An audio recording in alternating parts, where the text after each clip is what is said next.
जब भी आप मशरूम देखते हो, ब्रेड पर सफ़ेद कॉटन जैसी लेयर देखते हो, फ्रूट सड़ता देखते हो, तो समझ लेना किंगडम फंगाई अपना काम कर रही है। में क्लोरोफिल नहीं होता, इसलिए ये अपना भोजन स्वयं नहीं बनाते। ये बाहर से भोजन अब्सॉर्ब करते हैं। होती है इनका शरीर धागे जैसी हाइफे से बना होता है। हाइफे मिलकर बनाती हैं माइसीलियम। जहाँ नमी होगी वहाँ फंगाई ज़रूर मिलेगी। फंगी को मॉइस्चर बहुत पसंद है। एवरीवन, आज इस क्लास में हम स्टडी करने वाले हैं किंगडम फंजाई के बारे में। क्या होती है किंगडम फंजाई और कहाँ कहाँ पे ये पाई जाती है उसके बारे में देखें। किंगडम जो फंजाई है वो ऑलवेज जो है वो हिट्रोट्रॉफिक इन नेचर की होती है एंड कॉस्मोपोलिटियन होती है। कॉस्मोपोलिटियन में means it is found in air, water and soil, moist soil, okay, and some wooden part of the tree also. so kingdom क्या होती है? कॉस्मोपोलिटियन इन नेचर की होती है। अगर क्लोरोफिल की बात करें तो वो इसमें एब्सेंस होती है, उसमें कोई क्लोरोफिल कंटेंट नहीं प्रेजेंट होता, इसलिए वो ऑलवेज जो है वो हिट्रोट्रॉफिक नेचर की होती है, मतलब दूसरे से अपना फूड जो है वो ऑब्टेन्ड करती है। क्लियर है? सेल वॉल की बात करें तो वो काइटिन की मिलकर बनी होती है। और न्यूट्रिशन की बात करें तो कैसा न्यूट्रिशन है इसमें? Heterotrophic mode of nutrition. Cell wall की बात करें, अच्छा 2 बार लिख दिया मैंने, काइटिन अगेन, ठीक है। सेल टाइप की बात करें तो कैसी बॉडी होती है? कुछ एक यूनिसेलर होती है और वैसे क्या होती है? मल्टी सेलर, मतलब वो टाइप की बॉडी जो है वो पाई जाती है, बट वैसे सिंपल होती है, ज़्यादा कॉम्प्लेक्स नहीं होती। सम यूनिसेलर, अगर ईस्ट की बात करें तो इसमें जो यूनिसेलर है ईस्ट है।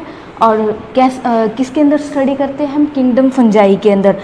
ये फर्मेंटेशन प्रोसेस से जो है वो ब्रेड बनाने का भी काम करती है और बियर बनाने का भी काम करती है।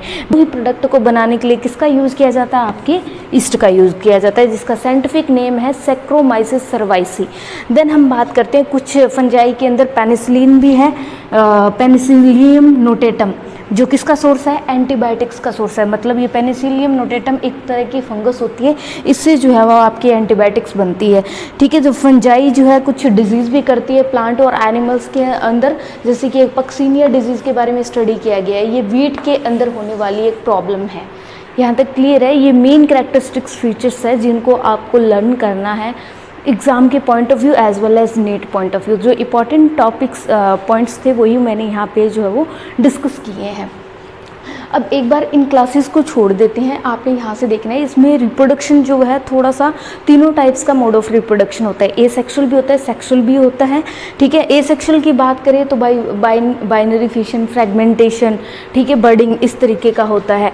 जो स्पोर्स बनते हैं इसके अंदर, जो ए सेक्सुअल जो स्पोर्स बनते हैं उनके बारे में देखते हैं। सबसे पहले जूस्पोर्स फॉर्म होते हैं, देन स्प्रेंजियोस्पोर बनते हैं, स्प्रेंजियोस्पोर और कोनाइडिया। और ये चीज़ें अगर आप लोग देखेंगे ना, वैसे तो कंफ्यूज हो जाएंगे अगर ज़्यादा एनसीईआरटी में पढ़ेंगे, लेकिन आपने इतना याद रखना है, अगर जूस्पोर बन रहे हैं, स्प्रेंजियोस्पोर बन रहे हैं, कोनाइडिया बन रहे हैं, तो ए सेक्सुअल रिप्रोडक्शन का प्रोडक्ट है, ठीक है। आपने ये याद रखना एग्जाम के पॉइंट ऑफ व्यू से, ठीक है।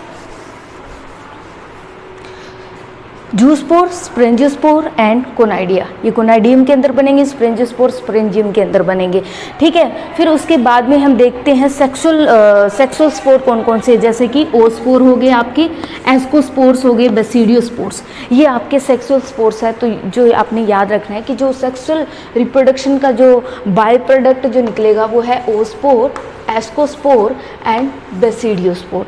क्लियर है? फिर हम लोग जो है इसके अंदर जो सेक्सुअल फेज़ के अंदर जो है वो ये 3 टाइप की चीज़ें स्टडी करते हैं। प्लाज्मोगैमी क्या होती है? प्लाज्मोगैमी होता है fusion of cytoplasm of both the cell. जब फ्यूजन होता है cytoplasm of both male and female gamete, that is a plasmogamy. Plasma से याद रखना है जो सेल के अंदर जो फ्लूइड प्रेजेंट होता है, जब 2 सेल का फ्यूज़ होता है आपस में, उसके लिए टर्म यूज़ की जाती है, that is the plasmogamy. Karyogamy की अगर हम बात करें तो कैरियो का मीनिंग होता है न्यूक्लियस। क्या मीनिंग होता है?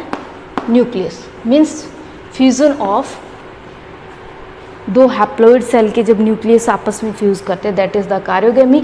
और यहाँ पे मियोसिस डिवीज़न जो है हम स्टडी करते हैं, जिससे वेरिएशंस आती हैं। तो अगर सेक्सुअल रिप्रोडक्शन होगी तभी मियोसिस पॉसिबल है। मियोसिस एक टाइप की डिवीज़न है जिसमें आपकी जो डिप्लॉइड सेल यानी कि जो जाइगोट है वो डिवाइड करता है दो हैप्लॉइड गैमेट या दो हैप्लॉइड सेल्स के अंदर थ्रू मियोसिस डिवीज़न। इस टाइप के डिवीज़न को हम रिडक्शनल डिवीज़न भी कॉल करते हैं, जिसे हम सेल साइकिल और सेल डिवीज़न में अच्छे से पढ़ेंगे, रिडक्शनल डिवीज़न कॉल करते हैं।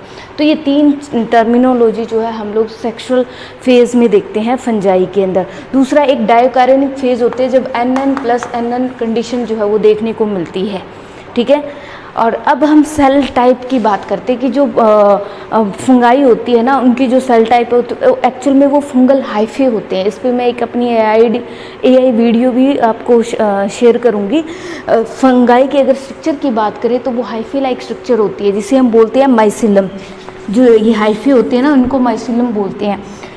सिनोसेटिक हाइफा का मतलब होता है जब इन हाइफा के अंदर बहुत ज़्यादा फ्लूइड और मल्टी न्यूक्लियड कंडीशन हो। ये न्यूक्लियस है, ये सपोज एक हाइफा है, ये इसके अंदर है न्यूक्लियस। यहाँ पे एक सेप्टेड वर्ड लिखा हुआ है, दैट मीन्स ये जो न्यूक्लियस है वो सेपरेटेड बाय ए वॉल, किसी वॉल से जो है वो सेपरेटेड है। तो अगर वॉल से सेपरेटेड है तो उसे हम बोलते हैं सेप्टेड हाइफा प्रेजेंट है। अगर ये वॉल्स बीच में नहीं बनी हुई है दैट मीन्स ये सेप्टेड कंडीशन है, जो कि आगे हम इन क्लासेस में स्टडी करने वाले हैं। देन हम बात करते हैं जो फंजाई का जो नेचर है वो पैरासाइटिक की तरह भी होती है। कुछ प्लांट और एनिमल्स पे एज ए पैरासाइट भी जो है फंगस रहती है या ग्रो करती है, सेप्रोफिटिक होती है। ये जो फंगस होती है वो डेड और डिकेइंग ऑर्गेनिक मैटर को कंज्यूम करके, जहाँ पे डेड और डिकेइंग मैटर होगा वहाँ पे ये फंगस जो है वो ग्रो करती है, क्योंकि हिट्रोट्रॉफिक अपना खाना खुद तो बनाती नहीं है। और क्यों नहीं बनाती है? क्योंकि इसमें जो है वो क्या नहीं प्रेजेंट होता, क्लोरोफिल कंटेंट प्रेजेंट नहीं होता। अब हम इसके अंदर किंगडम फंजाई के अंदर हम 4 क्लासेस स्टडी करते हैं, phycomycetes and ascomycetes and then basidiomycetes and then है आपका ड्यूटेरोमाइसिट्स।